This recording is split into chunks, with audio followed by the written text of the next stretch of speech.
नमस्कार। स्वागत है आपका अपने चैनल पीएस अघिनी आकाश में। मैं आकाश गर्ग लेकर आया हूं एनएमएमएस परीक्षा की तैयारी कर रहे बच्चों के लिए साइंस के इम्पोर्टेंट क्वेश्चंस। और जो मेरे चैनल पर नए हैं उनसे रिक्वेस्ट है कि चैनल को सब्सक्राइब करें और बेल आइकन को दबाना ना भूलें, जिससे मेरे न्यू वीडियोस का नोटिफिकेशन सबसे पहले आप तक पहुंच सके।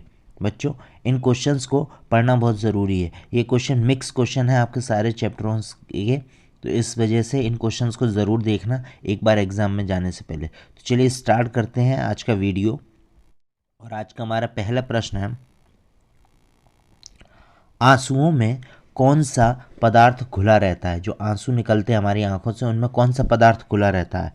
ऑप्शंस हैं सामान्य नमक, समुद्र, स्टार्च या ग्लूकोज। तो बच्चों, इसका सही जवाब है सामान्य नमक। जो आंसुओं में पदार्थ खुला रहता है वो होता है सामान्य नमक। चलिए अगले क्वेश्चन पर बढ़ते हैं। हमारा अगला क्वेश्चन है, लोहे पर जंग लगती है, किस वजह से लोहे पर जंग लग जाती है? ऑप्शंस हैं फेरिक ऑक्साइड से, ऑप्शन बी जल योजित फेरस तथा फेरिक ऑक्साइड से, या ऑप्शन सी क्षारकीय फेरस एवं फेरिक कार्बोनेट से, या ऑप्शन डी उपयुक्त सभी के कारण। तो बच्चों, इसका सही जवाब है उपयुक्त सभी के कारण जो लोहे पर जंग लगती है। चलिए अगले क्वेश्चन पर बढ़ते हैं। क्वेश्चन नंबर 3, इंसुलिन की खोज किसने की थी? ऑप्शंस हैं बेंटिग ने, डोमेक ने, रोनाल्ड रॉस ने या हार्वे ने। तो बच्चों, इसका सही जवाब है ऑप्शन ए, बेंटिग ने इंसुलिन की खोज की थी। चलिए अगले क्वेश्चन पर बढ़ते हैं। क्वेश्चन नंबर 4, वनस्पति तेलों को घी में परिवर्तित किया जाता है। ऑप्शन ए ऊष्मा उपचार से, ऑप्शन बी हाइड्रोजनीकरण द्वारा, ऑप्शन सी ऑक्सीजन द्वारा, या ऑप्शन डी एंजाइमों के द्वारा। तो बच्चों, इसका सही जवाब है ऑप्शन बी, हाइड्रोजनीकरण द्वारा जो है वनस्पति तेलों को घी में परिवर्तित किया जाता है। चलिए अगले क्वेश्चन पर आते हैं। क्वेश्चन नंबर 5 है, निम्नलिखित में से कौन सी एक मिश्र धातु है? ऑप्शंस हैं ऑप्शन ए जस्ता, option B steel, option C सीसा, या ऑप्शन डी एल्यूमिनियम। तो बच्चों, इसका सही जवाब है ऑप्शन बी, स्टील जो है वो एक मिश्र धातु होती है। अगले क्वेश्चन पर आते हैं। क्वेश्चन नंबर 6, निम्नलिखित में से कौन सी ईंधन गैस नहीं है? इनमें से कौन सी ईंधन ऐसी है जो गैस नहीं है? कौन सी ईंधन गैस नहीं है, फ्यूल गैस में जो प्रयोग नहीं की जाती, इनमें से कौन सी है? ऑप्शन ए भाप अंगार गैस यानी water gas, option B producer gas, option C हास गैस यानी लाफिंग गैस, या ऑप्शन डी मार्च गैस। तो बच्चों, इसका सही जवाब है ऑप्शन सी, लाफिंग गैस जो होती है उसका यूज़ हम ईंधन गैस के लिए नहीं करते हैं। चलिए अगले क्वेश्चन पर बढ़ते हैं। क्वेश्चन नंबर 7, निम्नलिखित में से कौन सा तत्व क्षारीय ऑक्साइड बनाता है जब ऑक्सीजन में जलता है? इनमें से कौन सा ऐसा तत्व है जो प्रबल क्षारीय ऑक्साइड बनाता है जब ऑक्सीजन में जलता है? फास्फोरस, सोडियम, लोहा या गंधक। तो इसका सही जवाब है ऑप्शन बी, सोडियम वो प्रबल क्षारीय ऑक्साइड बनाता है जब ऑक्सीजन में जलता है। अगले क्वेश्चन पर बढ़ते हैं। क्वेश्चन नंबर 8, फेदम क्या है? फेदम है एक मछली होती है, फेदम एक पौधे का नाम होता है, एक बर्तन को कहते हैं फेदम, या एक माप है? तो बच्चों, इसका सही जवाब है कि फेदम जो है एक माप है, एक मेज़रमेंट है, एक इकाई है। एक फेदम बराबर होता है लगभग 1.82 मीटर के अप्रॉक्स। तो बच्चों, ये ना तो एक मछली होती ना ये किसी पौधे का नाम है, ये एक मेज़रमेंट, एक फेदम एक माप है जो एक फेदम के इक्वल होता है 1.82 मीटर अप्रॉक्स। चलिए अगले क्वेश्चन पर बढ़ते हैं। क्वेश्चन नंबर 9, रिचर स्केल किसके नापने में प्रयोग किया जाता है? तो बच्चों, इसका सही जवाब है रिचर स्केल को भूकंप की तीव्रता नापने के लिए प्रयोग करते हैं। अगले क्वेश्चन पर आते हैं। क्वेश्चन नंबर 10, डायनामाइट के आविष्कारक निम्नलिखित में से कौन है? कि डायनामाइट का आविष्कार किसने किया था? ऑप्शंस हैं आइंस्टाइन ने, ऑप्शन बी न्यूटन ने, ऑप्शन सी अल्फ्रेड नोबेल ने, या ऑप्शन डी मैडम क्यूरी। तो बच्चों, इसका सही जवाब है ऑप्शन सी, अल्फ्रेड नोबेल ने डायनामाइट का आविष्कार किया था। अगले क्वेश्चन पर आते हैं।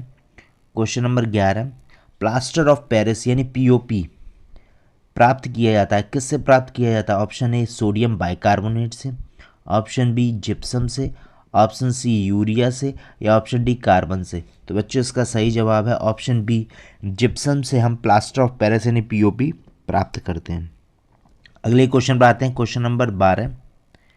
चिकित्सा व युद्ध में उपयोग के लिए किन किरणों पर नवीनतम अनुसंधान हो रहा है?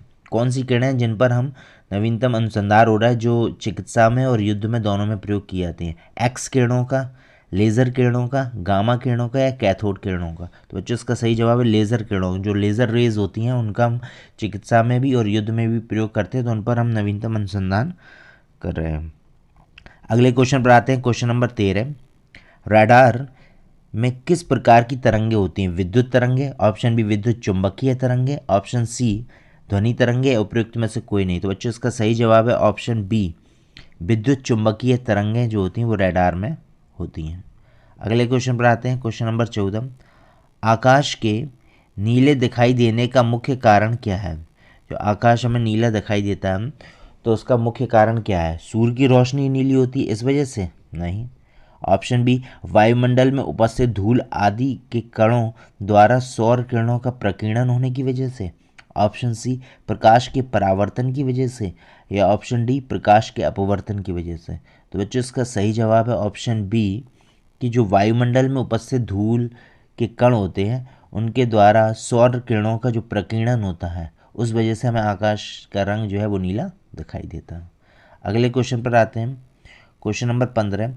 तेज गति से आता हुआ वाहन जब हॉर्न बजाता है तो उसका पिच हमें कैसा सुनाई दे? उतना ही सुनाई देता है जिस स्पीड से हॉर्न बज रहा होता है, या अधिक सुनाई देता है, कम सुनाई देता है, पहले कम फिर अधिक सुनाई? देखिए अगर तेज गति से वाहन आ रहा है तो उसका पिच हमें अधिक सुनाई देता है, जो उसकी एक्चुअल वॉइस है उससे हमें अधिक सुनाई देता है। तो अगले क्वेश्चन पर आते हैं, क्वेश्चन नंबर 16। सूती और ऊनी रेशों में अंतर किया जा सकता है, कैसे ज्ञात किया जा सकता है सूती और ऊनी रेशों में? छूकर, जलाकर, NaOH से क्रिया कराकर, या HSO से क्रिया करा के? तो बच्चों इसका सही जवाब है जलाकर।